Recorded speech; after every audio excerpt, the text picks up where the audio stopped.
ವಿದ್ಯಾರ್ಥಿಗಳೇ ನಮಸ್ಕಾರ. ನಾವು ಇಂದಿನ ತರಗತಿಯಲ್ಲಿ ಘನ ಮತ್ತು ಘನಮೂಲಗಳು, ಘನಮೂಲವನ್ನು ಅಪವರ್ತನ ವಿಧಾನದಿಂದ ಕಂಡುಹಿಡಿತಕ್ಕಂಥದ್ದು ಹೇಗೆ ಅಂತಕ್ಕಂಥದ್ದನ್ನು ತಿಳ್ಕೊಂಡಿದ್ವಿ. ಅದರಲ್ಲಿ ಅಭ್ಯಾಸದಲ್ಲಿರ್ತಕ್ಕಂಥ ಲೆಕ್ಕಗಳನ್ನು ಮಾಡಲಿಕ್ಕೆ ಹೇಳಿದ್ದೀನಿ. ಎಲ್ಲವನ್ನು ಕೂಡ ಮಾಡಿದ್ದೀರಾ ಅಂತ ನಾನು ಭಾವಿಸಿದ್ದೇನೆ. ಅಭ್ಯಾಸ 1.2ರಲ್ಲಿರ್ತಕ್ಕಂಥ ಲೆಕ್ಕಗಳನ್ನು ಮಾಡಲಿಕ್ಕೆ ಹೇಳಿತ್ತು. ಸುಲಭ ಇದೆ, ಅವುಗಳನ್ನು ಲೆಕ್ಕಗಳನ್ನು ನೀವು ಮಾಡಿ ಅಂತ ಹೇಳಿದೆ. ಯಾವುದಾದ್ರೂ ಗೊತ್ತಾಗದೆ ನನಗೆ ವಾಟ್ಸಪ್ನಲ್ಲಿ ತಿಳಿಸಿದರೆ ನಾನು ಆ ಲೆಕ್ಕಗಳನ್ನು ನಿಮಗೆ ಮಾಡ್ಬೋದು. ಹಾಗೆಯೇ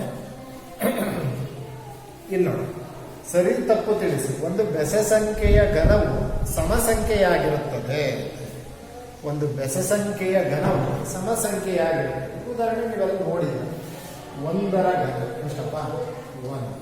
ಒಂದೆರಡು ಮೂರು ಉದಾಹರಣೆ ನೋಡಿದ್ರೆ ಒಂದು ನಿರ್ಧಾರ ಮಾಡ್ಬೋದು. 3ರ ಘನ 20, 5ರ ಘನ 120, ಹೌದಾ? 7ರ ಘನ 340. ನೋಡಿ, ಒಂದು ಅವನೇನು ಹೇಳಿದ್ದಾನೆ, ಒಂದು ಬೆಸ ಸಂಖ್ಯೆಯ ಘನವು ಸಮಸಂಖ್ಯೆಯಾಗಿರುತ್ತದೆ. ಬೆಸ ಸಂಖ್ಯೆ ಅದರ ಘನ ಮಾಡಿದ್ರೆ ಬಂದಿರೋ ಉತ್ತರನೂ ಕೂಡ ಏನಾಗಿದೆ? ಬೆಸ ಸಂಖ್ಯೆನೇ ಆಗಿದೆ. ಅದು ಯಾವ ಕಾರಣಕ್ಕೂ ಸಮಸಂಖ್ಯೆ ಆಗಿದೆ. ಹಾಗಾಗಿ ಈ ಹೇಳಿಕೆ ಏನಾಗಿದೆ? ತಪ್ಪಾಗಿದೆ.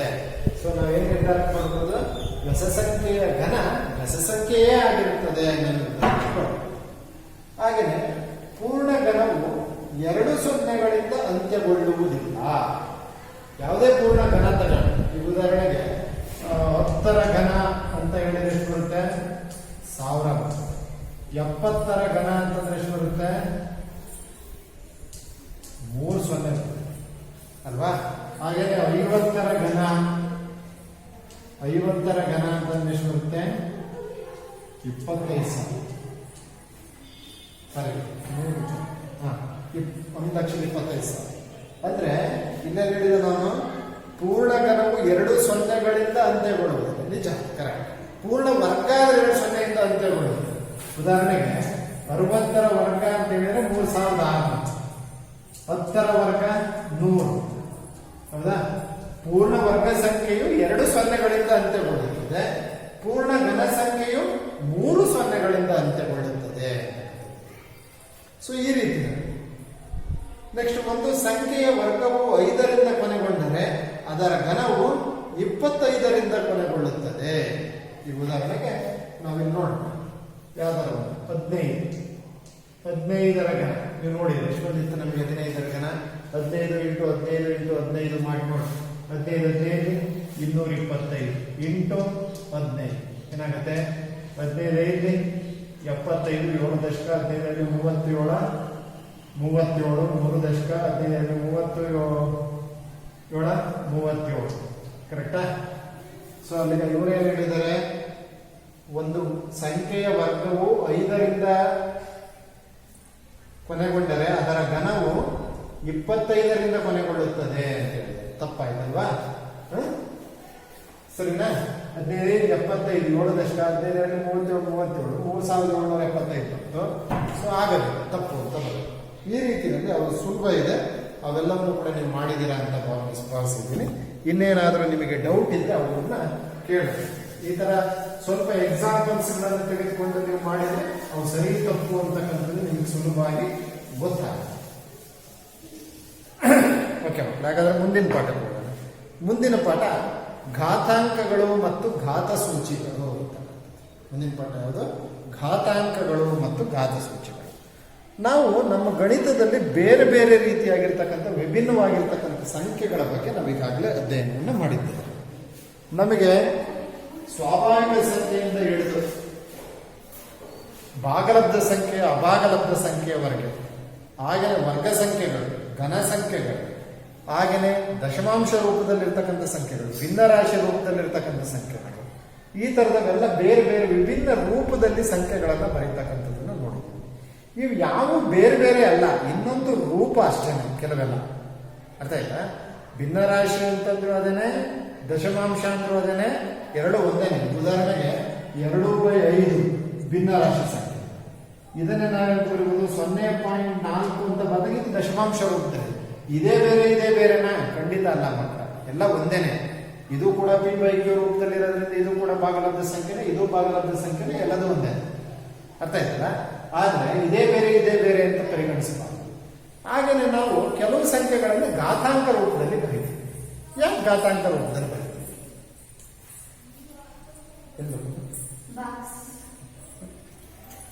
ಯಾಕೆ ಘಾತಾಂಕ ರೂಪದಲ್ಲಿ ಬರೀತೀವಿ ಅಂತಕ್ಕಂಥದ್ದನ್ನು ನೋಡೋಣ. ಈಗ ಉದಾಹರಣೆಗೆ ನೀವೆಲ್ಲ ಯಾವುದಾದ್ರೂ ಉದಾಹರಣೆಗೆ ಬೆಳಕಿನ ವೇಗ, ನೀವು 7ನೇ ಕ್ಲಾಸಲ್ಲಿ ಅಭ್ಯಾಸ ಮಾಡಿರ್ತೀವಿ. ಬೆಳಕಿನ ವೇಗ ಎಷ್ಟಪ್ಪ ಅಂತ ಹೇಳಿದ್ರೆ 3 ಲಕ್ಷ ಕಿಲೋಮೀಟರ್ ಪರ್ ಸೆಕೆಂಡ್ ಅಂತ ಹೇಳ್ತಾರೆ. ಅಥವಾ 3ರ ಮುಂದೆ 8 ಸೊನ್ನೆ ಬಂದ್ರೆ 2 2 4 2 6 ಮೀಟರ್ ಪರ್ ಸೆಕೆಂಡ್ ಅಂತ ಹೇಳ್ತಾರೆ. ಸರಿನಾ?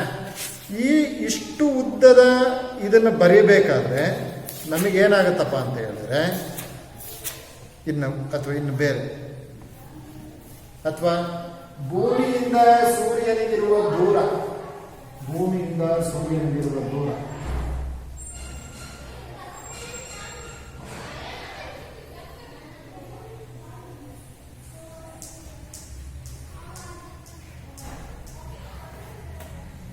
ಮೀಟರ್ ಅಂತ ಬರುತ್ತೆ.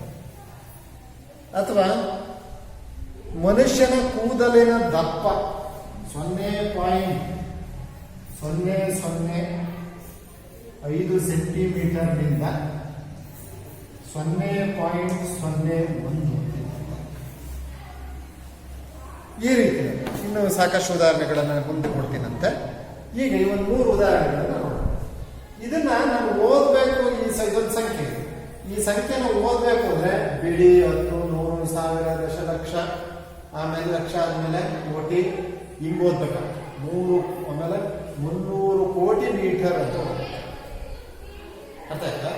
ಇದನ್ನ ಓದೋದಂತೂ ಇನ್ನೂ ಕಷ್ಟ ನಿಮಗೆ. ಬಿಡಿ ಓದ್ತೀರಾ, 10 ಓದ್ತೀರಾ, 100 ಓದ್ತೀರಾ, 1000 ಹೇಳ್ತೀರಾ, 10,000 ಹೇಳ್ತೀರಾ, ಲಕ್ಷ ಹೇಳ್ತೀರಾ, ದಶಲಕ್ಷ ಹೇಳ್ತೀರಾ, ಕೋಟಿ ಹೇಳ್ತೀರಾ. ಇಲ್ಲಿಂದ ಮುಂದಕ್ಕೆ ನಾನು ಏನ್ ಹೇಳ್ಕೋಬೇಕು ಅನ್ನೋದು ಗೊತ್ತಾಗೋದಿಲ್ಲ. ಅವಾಗ ಏನ್ ಮಾಡ್ತೀವಿ ನೀವು 14,960 ಕೋಟಿ ಮೀಟರ್ ಅಂತ ಹೇಳ್ತೀವಿ. ಭೂಮಿಯಿಂದ ಸೂರ್ಯನಿಗಿರುವ ದೂರ ಇಷ್ಟು ಅಂತ ಹೇಳ್ತೀವಿ. ಅಥವಾ ಯಾವುದೋ ಒಂದು ಚಿಕ್ಕ ಸಂಖ್ಯೆ 0.0000025 ಈ ತರ ಇದೆ. ಎಷ್ಟು ದರ ಇರುತ್ತೆ? ಅದು ಇನ್ನೊಂದು 2-3 ಸೊನ್ನೆ ಫಾರ್ ಎಕ್ಸಾಂಪಲ್ 2 ಮಿಲಿಮೀಟರ್ ಇತರ ಇದೆ.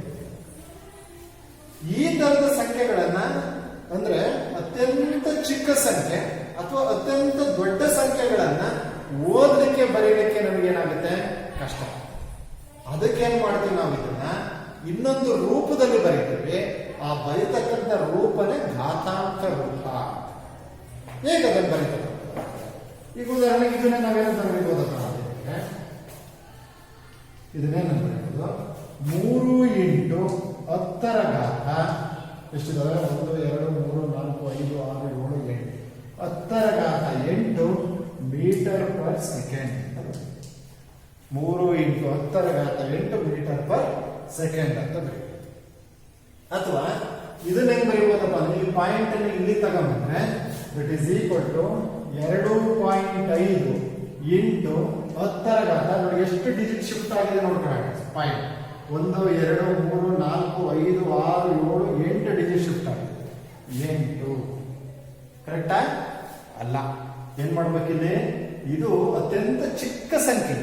ಪಾಯಿಂಟ್ ಏನಾಗಿದೆ? ಹಿಂದಕ್ಕಿದೆ. ಸಂಖ್ಯೆಯಿಂದ ತುಂಬಾ ಹಿಂದಕ್ಕಿದೆ. ಹಿಂದಕ್ಕಿದ್ದಾಗ ನಾವೇನಾಗಬೇಕು?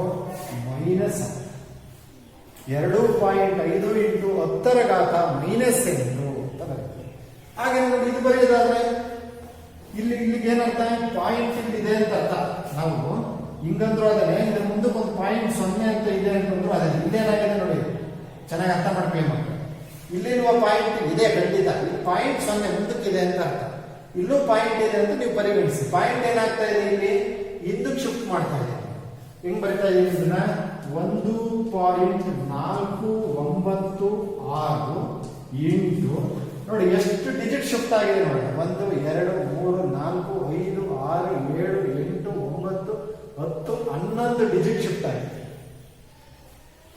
10ರ ಘಾತ 11 ಎಂತ ಮೀಟರ್. 10ರ ಘಾತ 11 ಮೀಟರ್. ವಿದ್ಯಾರ್ಥಿಗಳೇ, ಇದನ್ನು ನೀವು ತುಂಬಾ ಚೆನ್ನಾಗಿ ಗಮನಿಸಬೇಕು. ಇಲ್ಲೇನಾಗಿದೆ? ಇದು ಅತ್ಯಂತ ಚಿಕ್ಕ ಸಂಖ್ಯೆ. ಒಂದು ಇದನ್ನು ತಗೊಂಡು ಇಷ್ಟು ಭಾಗ ಮಾಡಿದ್ರು, ಸಣ್ಣ piece piece piece piece piece piece ಮಾಡ್ಕೋಬಹುದು. ಇಷ್ಟು ಅತ್ಯಂತ ಚಿಕ್ಕ ಸಂಖ್ಯೆ, ನೋಡ್ಲಿಕ್ಕೆ ಭಾರಿ ದೊಡ್ಡದೇನೋ ಅಂತ ಅನ್ಸುತ್ತೆ. ನಾನು ಮುಂಚೆ ನೀವು ಪ್ರಶ್ನೆ ಕೇಳಿದ್ರೆ ನೀವು ಬಹುಶಃ ಹೇಳ್ತಿದ್ರೇನೋ, ಯಾವುದೋ ಒಂದು 0.01 ಬರೆದು ಅಥವಾ 0.25 ಬರೆದು ಮಕ್ಕಳ ಇದು ದೊಡ್ಡದ ಅಂತ ಕೇಳಿದ್ರೆ ಬಹುಶಃ ನೀವು ಇದೇ ದೊಡ್ಡದು ಅಂತ ಹೇಳ್ತಾ ಇದ್ದೀವಿ ಅಲ್ವಾ? ಇದಲ್ಲ, ನಿಜವಾಗಿಯೂ ದೊಡ್ಡದಷ್ಟು ಇದು. ದಶಮಾಂಶ ಅಂದ್ರೆ ಇದನ್ನು ಭಾಗ ಮಾಡ್ತಾವ. ಉದಾಹರಣೆಗೆ ಒಂದು ಸೇಬು ಹಣ್ಣನ್ನ 25 ಭಾಗ ಮಾಡಿದಾಗ ಜಾಸ್ತಿ ಸಿಕ್ತಿತ್ತ, ಒಂದು ಸೇಬು ಹಣ್ಣನ್ನ 4 ಭಾಗ ಮಾಡಿದಾಗ ಜಾಸ್ತಿ ಸಿಕ್ತಿತ್ತು. 4 ಭಾಗ ಮಾಡಿದಾಗ ಜಾಸ್ತಿ ಸಿಕ್ತಿತ್ತು ಅಲ್ವಾ? ಸೊ ಆ ರೀತಿಯಲ್ಲಿ ಇಲ್ಲಿ ಬಿಂದು ಬಂದಿದೆ ಅಂದ್ರೆ ಅದು ಡಿವೈಡ್ ಮಾಡ್ತಾ ಹೋಗ್ತಾ ಇದ್ದಾರೆ ಅಂತ. ಇದು ಅತ್ಯಂತ ಚಿಕ್ಕ ಸಂಖ್ಯೆ. ಪಾಯಿಂಟ್ ಏನಾದರೂ ಆ ಸಂಖ್ಯೆಯಿಂದ ಹಿಂದಕ್ಕಿದ್ದು ಅದನ್ನ ಬಲಭಾಗಕ್ಕೆ ತಂದಿದ್ರೆ ಆಗ ನಾವೇನಾಗಬೇಕು 10⁻⁻⁻ ಅಂತ. ಪಾಯಿಂಟ್ ಏನಾದರೂ ಮುಂದಕ್ಕಿದ್ರು ಎಡಭಾಗಕ್ಕೆ ಶಿಫ್ಟ್ ಮಾಡಿದ್ರೆ ಆಗ ನಾವೇನಾಗಬೇಕು 10⁻11 ಅಂತ. ಎಷ್ಟು ಸಂಖ್ಯೆ ಶಿಫ್ಟ್ ಮಾಡಿರ್ತೀವಿ ಅಷ್ಟು. ಇಲ್ಲಿ ಇದನ್ನೇ ಬೇಕಾದ್ರೆ ನಾನು ಹಿಂಗೂ ಬರಿಬಹುದು, ಅಥವಾ 14.96 ಇಂಟು 10 ಅಂದ್ರೆ ಪಾಯಿಂಟ್ ಇಲ್ಲಿ ಶಿಫ್ಟ್ ಮಾಡಿದ್ದೀನಿ. ಹಾಗಾದ್ರೆ ಎಷ್ಟು ಸಂಖ್ಯೆ ಬಂದಂಗ 1 2 3 4 5 6 7 8 9 10 ಸಂಖ್ಯೆ ಬಂದಂಗ. ಹಾಗಾಗಿ ಏನ್ ಹೇಳ್ತೀವಿ ನಾವು ಇಂಟು 10 ಅಂತ ಬರೀಬಹುದು. ಆದ್ರೆ ನೀವು ಕೇಳಬಹುದು ಯಾಕೆ ಸರ್ ಹೀಗೆ ಬರೀತಾರೆ 1.4 ಅಂತ ಯಾಕೆ ಬರೀಬೇಕು, 1.496 ಇಂಟು 10 ಅಂತ ಯಾಕೆ ಬರೀಬೇಕು? ಇದನ್ನಾಗಂದ್ರೆ ಇದು ಒಂದೇ ಆಗಿದ್ರೆ ಯಾಕೆ 14.96 ಇಂಟು 10 ಅಂತ ಬರೀಬಾರ್ದಿತ್ತು? ಅಥವಾ 149 ಅಥವಾ ಇದನ್ನೇ 149.6 ಇಂಟು 10 ಸಂಖ್ಯೆ ಶಿಫ್ಟ್ ಆಗಿರೋದ್ರಿಂದ 10 ಅಂತ ಯಾಕೆ ಬರೀಬಾರ್ದು? ಇವು ಮೂರು ಒಂದೇ ಆಗಿದ್ಮೇಲೆ ಹೀಗೆ ಯಾಕೆ ಬರೀಬಾರ್ದು ಅಂತ ಕೇಳ್ಬೋದು. ಆದ್ರೆ ಒಂದು ಮೆಥಡ್ ಇದೆ, ವೈಜ್ಞಾನಿಕ ವಿಧಾನ, ಸೈಂಟಿಫಿಕ್ ಮೆಥಡ್. ಸೈಂಟಿಫಿಕ್ ಮೆಥಡ್ ಅಂತಂದ್ರೆ the number which is written from 1 to 10 into 10⁻⁴ number. ಅಂದ್ರೆ ಯಾವುದೇ ಸಂಖ್ಯೆಯನ್ನ ಘಾತಾಂಕ ರೂಪದಲ್ಲಿ ಬರಿಬೇಕಾದ್ರೆ ಅದನ್ನ ಹೇಗೆ ಬರೀಬೇಕಪ್ಪ ಅಂದ್ರೆ ನಾವೀಗೊಂದು ಸಂಖ್ಯೆ ಬರ್ಕೊಳ್ತೀವಲ್ಲ ಅದೇನಾಗಿರ್ಬೇಕಂತಂದ್ರೆ 1 ರಿಂದ 10 ಒಳಗಿನ ಸಂಖ್ಯೆ, 1 ರಿಂದ 10 ಒಳಗಿನ ಸಂಖ್ಯೆ ಆಗುವವರೆಗೆ ಆಗೋ ರೀತಿಯಲ್ಲಿ ದಶಮಾಂಶ ಬಿಂದುವನ್ನ ಶಿಫ್ಟ್ ಮಾಡಿ. ನೀವು ಹಿಂದಕ್ಕಾರ ಶಿಫ್ಟ್ ಮಾಡಿ, ಮುಂದಕ್ಕಾದ್ರೂ ಶಿಫ್ಟ್ ಮಾಡಿ. ಚಿಕ್ಕ ಸಂಖ್ಯೆ ಆಗಿದ್ರೆ ಮುಂದಕ್ಕೆ ಶಿಫ್ಟ್ ಮಾಡ್ತೀರಾ, ದೊಡ್ಡ ಸಂಖ್ಯೆ ಆಗಿದ್ರೆ ಹಿಂದಕ್ಕೆ ಶಿಫ್ಟ್ ಮಾಡ್ತೀರಾ. ಹಾಗಾಗಿ ನಾವು ವೈಜ್ಞಾನಿಕ ವಿಧಾನದಲ್ಲಿ ಬರೀಬೇಕು ಅಂತಕ್ಕಂಥ ದೃಷ್ಟಿಯಿಂದ ಇದನ್ನು ನೀವು ಯಾವುದೇ ಟೆಕ್ಸ್ಟ್ ಬುಕ್ ಅಲ್ಲಿ ನೋಡಿ, suppose if they are put in the index form, ಅದನ್ನ ಹೇಗೆ ಇಟ್ಟಿರ್ತಾರಪ್ಪ ಅಂದ್ರೆ number should be in between 1 to 10 ಹಂಗೆ ಇರುತ್ತೆ, 1 to 10 ಇರುತ್ತೆ ಇಲ್ಲಿ. ಹಾಗೆ ನೋಡಿ ಇಲ್ಲಿಯೂ ಕೂಡ ನಾವು ಇಲ್ಲಿ ಶಿಫ್ಟ್ ಮಾಡಿ 0 ಪಾಯಿಂಟ್ ಇಲ್ಲಿ ಶಿಫ್ಟ್ ಮಾಡಿಬಿಟ್ಟು ಅಥವಾ ಇಲ್ಲಿ ಮುಂದಕ್ಕೆ ಶಿಫ್ಟ್ ಮಾಡಿ 25 ಇಂಟು 10⁻⁻9 ಅಂತ ಬರೆಯಂಗಿಲ್ಲ. ಅಥವಾ ಇಲ್ಲಿ ಶಿಫ್ಟ್ ಮಾಡಿ 0.25 ಇಂಟು 10⁻⁻7 ಅಂತ ಬರೀಬಾರ್ದು.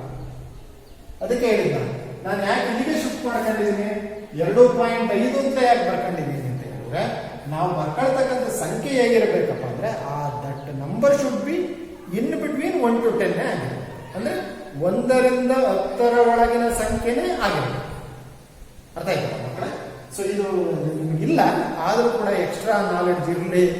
ಮುಂದೆ ಕೆಲವು ಸರಿ ಫಿಸಿಕ್ಸ್ ನಲ್ಲಿ, ಕೆಮಿಸ್ಟ್ರಿನಲ್ಲಿ, ಈಗ ನ್ಯಾನೋ ಟೆಕ್ನಾಲಜಿ, ಈಗೆಲ್ಲ ನ್ಯಾನೋ ಬೈಟ್ಸ್, ಗಿಗಾಬೈಟ್ಸ್, ಇವೆಲ್ಲ GB ಅಂತೆಲ್ಲ ಓದ್ತಿರಲ್ಲ. ನಮ್ಮ ಮೊಬೈಲ್ 8 GB 64 GB ಹಿಂಗೆಲ್ಲ ಓದ್ತಿರ. GB ಅಂದ್ರೆ ಏನು? ಗಿಗಾಬೈಟ್ಸ್ ಅಂದ್ರೆ ಅಷ್ಟು ಚಿಕ್ಕದು, ಅಷ್ಟು ಇದರಲ್ಲಿ ಅದನ್ನು ತುಂಬಿರ್ತಾರೆ. ಅದೆಲ್ಲ ಮುಂದೆ ಗೊತ್ತಾಗ್ತದೆ ನಿಮಗೆ. ಇಷ್ಟು ತಿಳ್ತಾರೆ ಮಕ್ಕಳ. ಈ ರೀತಿ ಅತ್ಯಂತ ಚಿಕ್ಕ ಅಥವಾ ಅತ್ಯಂತ ದೊಡ್ಡ ಸಂಖ್ಯೆಗಳನ್ನ ನಾವು ಸುಲಭವಾಗಿ ಉಚ್ಚರಿಸಲಿಕ್ಕೆ, ಸುಲಭವಾಗಿ ಹೇಳಲಿಕ್ಕೆ ಅನುಕೂಲವಾದ ದೃಷ್ಟಿಯಿಂದ ನಾವು ಘಾತಾಂಕ ರೂಪವನ್ನು ಬರೀತೀವಿ. ಘಾತಾಂಕ ರೂಪದಲ್ಲಿ ಸಂಖ್ಯೆಗಳನ್ನ ಗುರುತಿಸ್ತೀವಿ. ಇದನ್ನ ಹೇಳಪ್ಪ ಅಂದ್ರೆ ನೀವೇನ್ ಮಾಡ್ಕೋಬೇಕಿತ್ತು, ಬಿಡಿ 10 100 ಹಿಂಗೆಲ್ಲ ಅನ್ಕೊಂಡು ಆಮೇಲೆ ಹೇಳಕ್ಕೆ ಬರ್ತಾರೆ 1496 ಕೋಟಿ ಕಿಲೋಮೀಟರ್ ಅಂತ ಹೇಳ್ಬೇಕಿತ್ತು. 1496 ಕೋಟಿ ಬರೆಯಪ್ಪ ಅಂತ ಹೇಳಿ ಬರೀಬೇಕಾಗೆಲ್ಲ ಮಿಸ್ ಮಾಡ್ಬಿಡ್ತೀವಿ. ಅದಕ್ಕೋಸ್ಕರ ಇದನ್ನ ಘಾತಾಂಕ ರೂಪದಲ್ಲಿ ಬಂದ್ರೆ ಸುಲಭವಾಗಿ ಏನಂತ ಹೇಳ್ಬೋದು, 1.496 ಇಂಟು 10⁻11 ಅಂತ ಹೇಳಿ. ಹಾಗೆ ಇದನ್ನ 3 ಇಂಟು 10⁸ ಅಂತ ಹೇಳ್ತೀವಿ. ಇನ್ನೊಂದು ಪಾಯಿಂಟ್ ಚೆನ್ನಾಗಿ ಮಾಡ್ಕೊಳ್ಬೇಕು. ಯಾವಾಗಲೂ ದಶಮಾಂಶ ಬಿಂದುವಿನ ನಂತರ ಬರ್ತಕ್ಕಂಥ ಸಂಖ್ಯೆಗಳನ್ನ ಬಿಡಿ ಬಿಡಿಯಾಗೆ ಹೇಳಬೇಕೇ ವಿನಃ, ಯಾಕೆಂದ್ರೆ ಒಂದಾದ್ಮೇಲೆ ಮಾಡಿರ್ತಕ್ಕಂಥ ಭಾಗ ಇದು, ಅಂದ್ರೆ ಒಂದಕ್ಕಿಂತ ಚಿಕ್ಕ ಸಂಖ್ಯೆ ಅದು ಮುಂದಿನ ಭಾಗ ಅದು. ಅರ್ಥ ಆಯ್ತಾ? ಈಗ ಉದಾಹರಣೆಗೆ ನಾವು 2 ಸೇಬು ಇತ್ತು ಅಥವಾ 5 ಸೇಬು ಇತ್ತು, ಅದನ್ನ 2 ಜನ ಕಂಚು ಅಂತ ಹೇಳಿ ಫಸ್ಟ್ ಏನ್ ಮಾಡ್ತೀನಿ, 2 ಹಣ್ಣು ಒಬ್ರಿಗೆ ಕೊಟ್ಬಿಡ್ತೀನಿ. ಆಮೇಲೆ ಒಂದು ಉಳಿತಿತ್ತಲ್ಲ ಅದನ್ನ ಭಾಗ ಮಾಡ್ತೀನಿ, 2 ಭಾಗ ಮಾಡಿ 2.5 ಕೊಡ್ತೀನಿ. 2.5 ಅನ್ನೋದನ್ನ ನಾನು 2.5 ಹಿಂಗೇನೆ ಹೇಳ್ತೀನಿ ಅಲ್ವಾ? ಸೊ ಇದು ಮುಂದಿನ ಭಾಗ 0.5 5 ಇದೆ ಅಂತ ಅನ್ಕೊಂಡು 5 2ಕ್ಕಿಂತ ದೊಡ್ಡದ? ಖಂಡಿತ ಅಲ್ಲ. ಯಾಕೆ 2 ಸೇಬು ಇದೆಯಲ್ಲ ಪೂರ್ಣವಾಗ ಬಂದಿದೆಯಲ್ಲ, ಈಗ ಭಾಗ ಮಾಡಿದ ಹಣ್ಣಿನ ಗಾತ್ರ ಏನಾಗಿರುತ್ತೆ, ಇದಕ್ಕಿಂತಲೂ ಚಿಕ್ಕದಾಗಿರುತ್ತೆ. ಸೊ ಅದಕ್ಕೋಸ್ಕರ ನೀವು ಇನ್ನೊಂದು ಅಂಶವನ್ನು ನೀವು ಗಮನಿಸಬೇಕು. ಇದನ್ನ ಓದ್ಬೇಕಾದ್ರೆ you have always read like this. 1.496 ಬಿಡಿ ಬಿಡಿಯಾಗಿ ಹೇಳಬೇಕು ವಿನಃ ಯಾವುದೇ ಕಾರಣಕ್ಕೂ 1.496 ಅಂತ ಓದಬಾರ್ದು. ಗಣಿತ ಗೊತ್ತಿಲ್ಲದೆ ಇದ್ದವರು ಬಹಳಷ್ಟು ಜನ ಓದ್ತಿರ್ತಾರೆ. 23.56 ಅಂತ ಹೇಳ್ತಾರೆ, 23.56 ಅಂತ ಹಂಗನ್ಬಾರ್ದು. 23.56. ಈಗ ಉದಾಹರಣೆಗೆ 23.56 ಕೋಟಿ ದುಡ್ಡ ಫಾರ್ ಎಕ್ಸಾಂಪಲ್. 23 ಕೋಟಿ 56 ಲಕ್ಷ ಅಂತ ನನಗೆ ಬರ್ದಿರ್ತೀನಿ. 23.56 ಕ್ರೋರ್ಸ್ ಅಂತ ಬರ್ದಿರ್ತೀನಿ.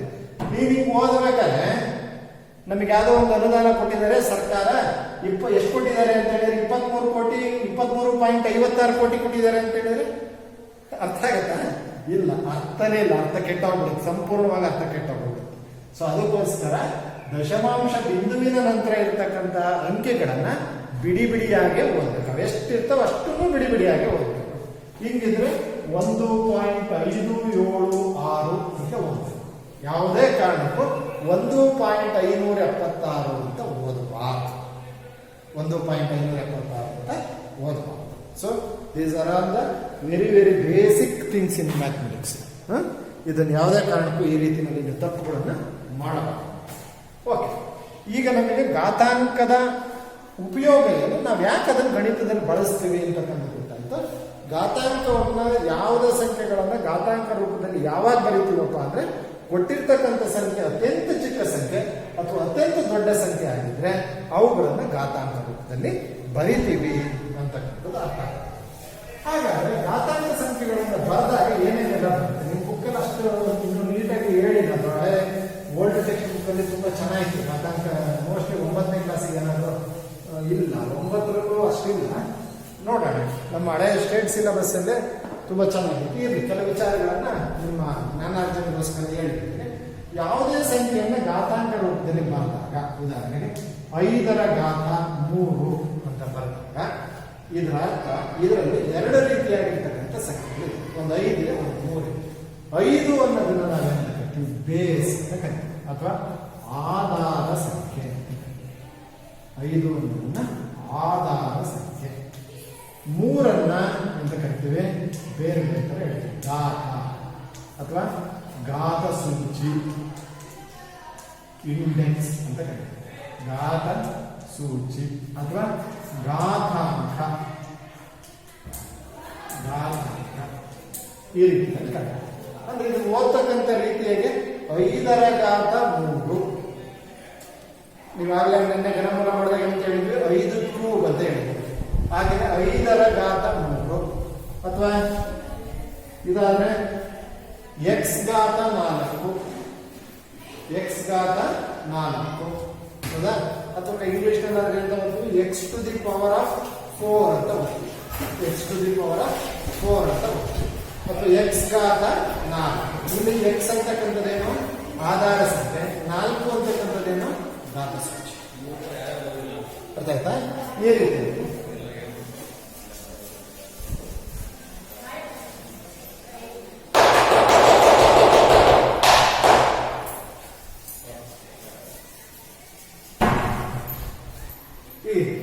ಅಥವಾ a to the power of m ಅಥವಾ a ಘಾತ m, ಈ ರೀತಿಯಲ್ಲಿ ಓದಬೇಕು. ಇಲ್ಲಿ a ಅಂತಕ್ಕಂಥದ್ದು ಆಧಾರ ಸಂಖ್ಯೆ, ಎಂ ಅಂತಕ್ಕಂಥದ್ದೇನು ಘಾತ ಸೂಚಿ ಅಂತಕ್ಕಂಥದ್ದು ಗೊತ್ತಿರಬೇಕು. ಸೊ ಇದಿಷ್ಟು ವಿಚಾರ. ಹಾಗೆಯೇ ನಿಮಗೆ ಇಲ್ಲಿ ಕೆಲವು ವಿಚಾರ ನೋಡಿದ್ರೆ ಈಗ ಕೆಲವು 10 ರ ಘಾತ -2 ಅಂತ ಕೂಡ ಕೆಲವು 10 ರ ಘಾತ -2 ಇದನ್ನ ಘಾತ ಸೂಚಿ ಎಷ್ಟಿದೆ -2, ಆಧಾರ ಸಂಖ್ಯೆ ಎಷ್ಟು 10. ಇದನ್ನ ಧನಾತ್ಮಕವಾಗಿ ಬರೀಬಹುದೇನು ಸರ್? ಬರೀಬಹುದು. ಹೇಗೆ ಬರೀಬಹುದು ಅಂದ್ರೆ ಆ ಸಂಖ್ಯೆ ಏನಾದರೂ ಅಂಶದಲ್ಲಿದ್ರೆ ಅದನ್ನ ಛೇದಕ್ಕೆ ತಗೊಳ್ಬೇಕು. 1/10 ರ ಘಾತ 2 ಇವೆರಡು ಒಂದೇ, ಏನು ವ್ಯತ್ಯಾಸ ಇದೆ ಅಂದ್ರೆ ಅಲ್ಲಿ ಬೆಲೆ ಎಷ್ಟಾಗುತ್ತೆ? That is equal to 1/10 into 1/10 ಅಂದ್ರೆ ದಟ್ ಈಸ್ ಈಕ್ವಲ್ ಟು ಏನಾಯ್ತು ನನಗೆ 1/100 ಅಂತ. 1/100 10 ರ ಘಾತ -2 ಇರೋದನ್ನ ನಾನು ಹಿಂಗೆ ಬರೀಬಾರ್ದು, 2 ಸರಿ ಬರೀ ಅಂತ ಹೇಳಿ ಹೆಂಗೆ ಬರೆಯೋದು? 10 ರ ಘಾತ -2 ಇಂಟು 10 ರ ಘಾತ -2 ಅಂತ ಬರೀಬಾರ್ದು. This is wrong. ಅಥವಾ ಮೈನಸ್ ಇದೆ ಅಂತ ಹೇಳ್ಬಿಟ್ಟು -10 ಇಂಟು -10 ಅಂತ ಬರೀಬಾರ್ದು. ಹಿಂಗೆಲ್ಲ ಮಾಡಬಾರ್ದು. ಇದನ್ನೇನಾದ್ರು ಸಂಕ್ಷೇಪಗೊಳಿಸಿ ಸಿಂಪ್ಲಿಫೈ ಮಾಡಿದ್ರೆ ಇದೆಲ್ಲ ವಿಧಾನ. ಏನ್ ಮಾಡ್ಕೋಬೇಕು? ಫಸ್ಟ್ ಋಣಾತ್ಮಕ ಘಾತ ಸೂಚಿ ಇರ್ತಕ್ಕಂಥದ್ದನ್ನ ಧನಾತ್ಮಕ ಘಾತ ಸೂಚಿಯಾಗಿ ಮಾಡ್ಕೋಬೇಕು. ಅದು ಬರೀ ಮಾಡ್ತಕ್ಕಂಥದ್ದು ಹೇಗೆ? ಪರಿವರ್ತನೆ ಮಾಡ್ತಕ್ಕಂಥದ್ದು ಹೇಗೆ? ಆ ಸಂಖ್ಯೆ ಏನಾದರೂ ಅಂಶದಲ್ಲಿದ್ರೆ ಆ ಘಾತಾಂಕ ಸಂಖ್ಯೆಯನ್ನ ನಾವು ಛೇದಕ್ಕೆ ತಗೊಂಡೋದ್ರೆ ಆ ಘಾತ ಸೂಚಿಯ ಚಿಹ್ನೆ ಬದಲಾಗುತ್ತೆ. 1/10 ರ ಘಾತ 2 ಆಗುತ್ತೆ. ನಂತರ ಅದನ್ನ 1/100 ಅಂತ ಸಿಂಪ್ಲಿಫೈ ಮಾಡ್ತೀವಿ. ಅದಕ್ಕೆ ನಿಯಮ ಉಪಯೋಗಿಸಬೇಕು ಅಂದ್ರೆ ನಾವು a ಘಾತ -m is equal to 1/a ಘಾತ m ಅಂತ ಬರುತ್ತೆ. a ಘಾತ -m is equal to 1/a ಘಾತ m. ಅಥವಾ a ಘಾತ m ಅಂತ ಇದ್ರೆ ಅದು a ಘಾತ m ಅಂತ ಇದ್ರೆ 1/a ಘಾತ -m. ಅಂಶದಲ್ಲಿರ್ತಕ್ಕಂಥದ್ದು ಛೇದಕ್ಕೆ ಹೋದ್ರೆ, ಛೇದದಲ್ಲಿರ್ತಕ್ಕಂಥದ್ದು ಅಂಶಕ್ಕೆ ಹೋದ್ರೆ ಘಾತ ಸೂಚಿಯ ಚಿಹ್ನೆ ಬದಲಾಗುತ್ತೆ. ಇಲ್ಲಿದೆ ಉದಾಹರಣೆ, ಛೇದದಲ್ಲಿ ಮೈನಸ್ ಇದೆ, ಈಗ ನೋಡಿ ಬದಲಾವಣೆ ಮಾಡಿ ಕಡೆ ರಿವರ್ಸ್ ಆಡ್ ಮಾಡೋಣ. ಅಂಶಕ್ಕೆ ತಗೊಂಡ್ರೆ ಮೈನಸ್ ಇರೋದು ಏನಾಗುತ್ತೆ? ಪ್ಲಸ್ ಆಗುತ್ತೆ. ಉದಾಹರಣೆ 5 ರ ಘಾತ -7 ಅಂತಕ್ಕಂಥದ್ದು ಹೇಗೆ ಬರೀಬಹುದು? 1/5 ರ ಘಾತ ಪ್ಲಸ್, ಕರೆಕ್ಟಾ? ಹಾಗೆಯೇ 1/x ಘಾತ -3 ಅನ್ನೋದನ್ನೇ ಬರೀಬಹುದು. ಅಂಶಕ್ಕೆ ತಗೊಂಡು ಹೋಗ್ಬೇಕು. x ಘಾತ ಪ್ಲಸ್ ಅರ್ಥ ಆಯ್ತಲ್ಲ? ಸೊ ಈ ರೀತಿಯಲ್ಲಿ ಋಣಾತ್ಮಕ ಘಾತ ಸೂಚಿ ಇರ್ತಕ್ಕಂಥದ್ದನ್ನ ಧನಾತ್ಮಕ ಘಾತ ಸೂಚಿಯಾಗಿ ಬದಲಾವಣೆ ಮಾಡಬೇಕಾದ್ರೆ ಅಂಶದಿಂದ ಛೇದಕ್ಕೆ, ಛೇದದಿಂದ ಅಂಶಕ್ಕೆ ಬದಲಾಯಿಸಿ ಬರೆಯಬೇಕು. ಓಕೆ, ಇದಿಷ್ಟು ತುಂಬಾ ಕಡಿಮೆ ಇಟ್ಟಿದ್ದಾರೆ. ನಿಮ್ಮ ಹೇಳ್ತೀನಲ್ಲ, ಹಳೆ ಸ್ಟೇಟ್ ಸಿಲೆಬಸ್ ಅಲ್ಲೇ ತುಂಬಾ ಜಾಸ್ತಿ ಇತ್ತು. ಇರಲಿ, ಅವ್ರೇನು ಹೇಳಿದಾರೋ ಅಷ್ಟು ಪಾಠ ಮಾಡೋಣ. ಈಗ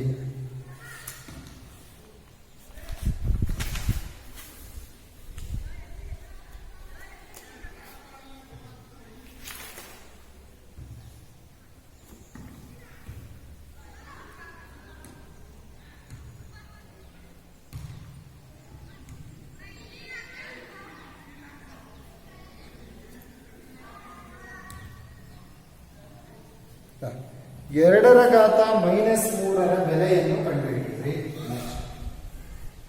2 ರ ಘಾತ -3 ಬೆಲೆಯನ್ನು ಕಂಡುಹಿಡಿಯಿರಿ. ಹೋಗಿ ಏನ್ ಮಾಡೋದಿಲ್ಲ, ನಾವಿದನ್ನ 2 ರ ಘಾತ -3 3 ಸರಿ ಬರೆಯಂತ ಹೇಳಿ.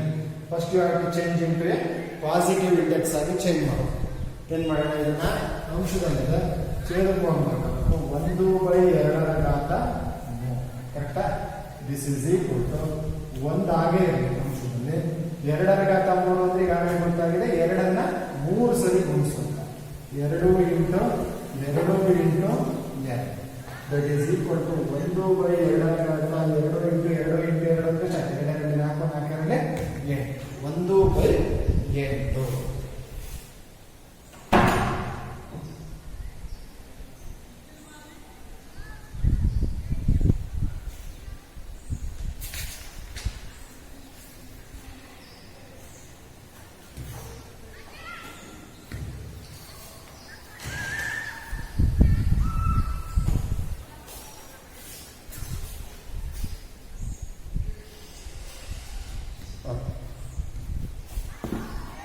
ಹಾಗೆ -4 ಹೋಲ್ಗಾತ -2ರ ಬೆಲೆ ಕಂಡುಹಿಡಿಯಿರಿ. -4 ಹೋಲ್ಗಾತ ಇದೊಂದು ಇಂಪಾರ್ಟೆಂಟ್ ಕೂಡ. ಈಗ ಉದಾಹರಣೆ ನೀವು ಬರ್ತೀನಿ, -4 ಘಾತ -2 ಅಂತ ಬರ್ತೀನಿ. ಈ ಸಂಖ್ಯೆಗೂ ಏನಾದರೂ ವ್ಯತ್ಯಾಸ ಇದೆಯಾ ಅಥವಾ ಎರಡು ಒಂದೇನಾ ಅನ್ನೋದನ್ನು ತಿಳ್ಕೊಳ್ಳಿ. ಅಥವಾ ಇದು -x³ -x³ ವ್ಯತ್ಯಾಸ ಇದೆಯಾ? ತುಂಬಾ ಇಂಪಾರ್ಟೆಂಟ್ ಇದು ಮ್ಯಾಥಮೆಟಿಕ್ಸ್ ಮಕ್ಕಳೇ. ಹೋಲ್ ಅಂದ್ರೆ ಹೋಲ್ ಅಂತ ಹೇಳಿದ್ರೆ ಹೋಲ್ ಅಂತ ಹೇಳಿದ್ರೆ ಎಲ್ಲ ಪೂರ್ಣ ಅಂದ್ರೆ ಈ ಘಾತ ಸೂಚಿ ಏನಾಗಿದೆ ಇಲ್ಲಿ ಈ ಬ್ರಾಕೆಟ್ ಒಳಗಡೆ ಇರ್ತಕ್ಕಂಥ ಎಲ್ಲದಕ್ಕೂ ಅನ್ವಯಿಸುತ್ತೆ ಅಂತ. ಮೈನಸ್ಸಿಗೂ ಅನ್ವಯಿಸುತ್ತೆ, 4ಕ್ಕೂ ಅನ್ವಯಿಸುತ್ತೆ ಅಂತ. ಆದ್ರೆ ಇದಿದೆಯಲ್ಲ ಇಲ್ಲೇನಾಗುತ್ತೆ, ಈ ಘಾತ ಸೂಚಿ ಕೇವಲ 4ಕ್ಕೆ ಮಾತ್ರ ಅನ್ವಯಿಸುತ್ತೆ ಹೊರತು ಮೈನಸ್ಸಿಗೆ ಅನ್ವಯಿಸಲ್ಲ. This is very important. ಅರ್ಥ ಆಯ್ತಾ? ಈ ಉದಾಹರಣೆಗೆ AB⁴ ಅಂದ್ರೆ ನೆಕ್ಸ್ಟ್ ಬರ್ತೀನಿ ಕೆಲವು ಅಂದ್ರೆ ಈ ಘಾತ ಸೂಚಿ ಎಗೂ ಅನ್ವಯಿಸುತ್ತೆ, ಬಿಗೂ ಅನ್ವಯಿಸುತ್ತೆ ಅಂತ. ಅದೇನೆ ಹಿಂಗ್ ಬರೆದ್ರೆ AB⁴ ಅಂತ ಬರೆದ್ರೆ ಈ ಘಾತ ಸೂಚಿ it is applicable only for the B, not for the A. ಈ ಘಾತ ಸೂಚಿ ಬಿಗೆ ಮಾತ್ರ ಅನ್ವಯಿಸುತ್ತೆ, ಎಗೆ ಅನ್ವಯಿಸಲ್ಲ ಅಂತ. ಇದಕ್ಕೂ ಇರ್ತಕ್ಕಂಥ ವ್ಯತ್ಯಾಸ ತಿಳ್ಕೊಂಡು |⁴ ಅಂತ ಹೇಳಿದಾಗ ಆ ಪವರ್ ಏನಿದೆ, ಆ ಇಂಡೆಕ್ಸ್ ಏನಿದೆ, ಅದು ಈ ಬ್ರಾಕೆಟ್ ಒಳಗಡೆ ಇರ್ತಕ್ಕಂಥ ಚಿಹ್ನೆಯಿಂದ ಹಿಡಿದು ಅದರ ಸಂಖ್ಯಾ ಸಾಧನಕದಿಂದ ಹಿಡಿದು ಬೀಜಾಕ್ಷರದಿಂದ ಹಿಡಿದು ಎಲ್ಲದಕ್ಕೂ ಅನ್ವಯಿಸುತ್ತೆ.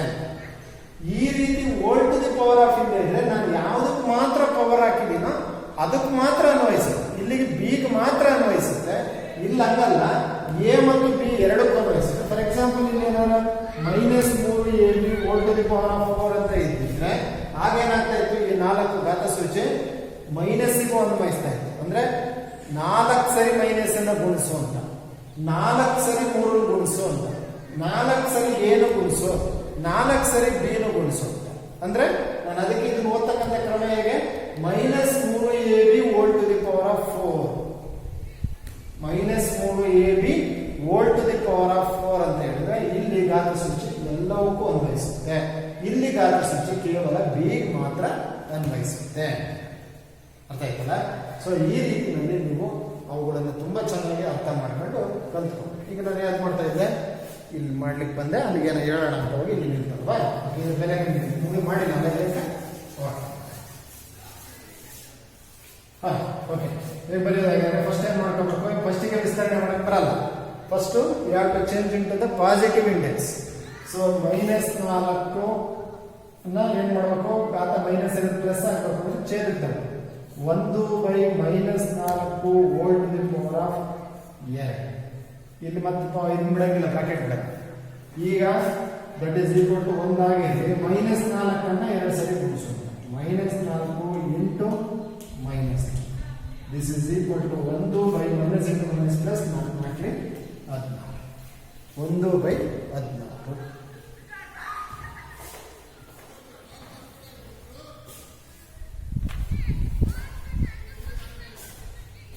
ಆಯ್ತಾ?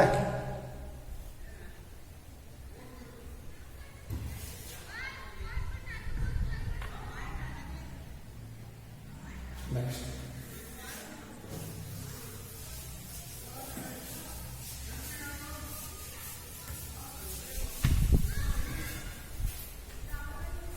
5/3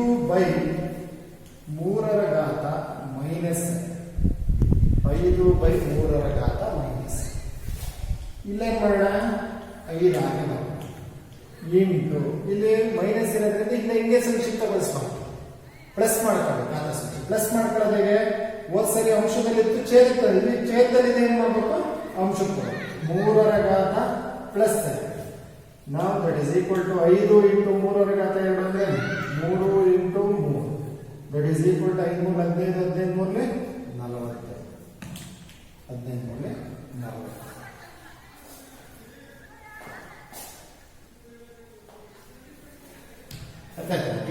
ನೆಕ್ಸ್ಟ್ ಸುಮ್ಮನೆ ನಿಮ್ಮ ಪ್ರಾಕ್ಟೀಸ್ ನಿಮಗೆ ಇದರಲ್ಲಿ ಇಲ್ಲ ಬಿಟ್ಟಲ್ಲಿ ನಾನು ಸುಮ್ಮನೆ ನಿಮ್ಗೆ ಗೊತ್ತಾಗಲಿ ಅಂತ ಮಾಡ್ತಾ ಇದ್ದೀನಿ.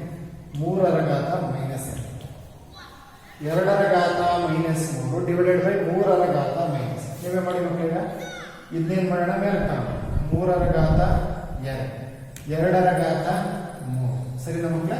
So 3 into 3 divided by 2 into 2 into 2 that is equal to 3 3 9 divided by 8 ಅಲ್ವಾ? ನಮಗೆ ನೋಡ್ಬೇಕಾದ್ರೆ ಫಸ್ಟ್ ಇದು ಹಿಂಗೆ ಸಂಕ್ಷಿಪ್ತಗೊಳಿಸ್ತೀವಿ ಅಂತ ಅನ್ಸದೆ ಆನ್ಸರ್ ನೋಡಿ. ಈ ಥರದ ಬೇಸಿಕ್ ಥಿಂಗ್ಸ್ಗಳನ್ನು ತುಂಬ ಚೆನ್ನಾಗಿ ಕೇಳಬೇಕು. ಯಾರಿಗೆ ಮ್ಯಾಥಮೆಟಿಕ್ಸ್ ತುಂಬ ಚೆನ್ನಾಗಿ ಅರ್ಥ ಆಗುತ್ತಪ್ಪ ಅಂದರೆ ನಾನು ಭಾಳಷ್ಟು ಸರಿ ಹೇಳಿದ್ದೀನಿ, ಯಾರಿಗೆ ಮ್ಯಾಥಮೆಟಿಕ್ಸಿನ ಬೇಸಿಕ್ ತುಂಬ ಚೆನ್ನಾಗಿರುತ್ತೋ ಅವನು ಮುಂದೆನೂ ಕೂಡ ತುಂಬ ಚೆನ್ನಾಗಿ ಲೆಕ್ಕಗಳನ್ನು ಮಾಡ್ತಾನೆ. ನಾಳೆ ದಿನ ಹಾಗಾದರೆ ನಾವು ಕೆಲವು ಘಾತಾಂಕ ನಿಯಮಗಳನ್ನು ಬಳಸಿ ಸಂಕ್ಷಿಪ್ತಗೊಳಿಸ್ತಕ್ಕಂಥದ್ದಿದೆ.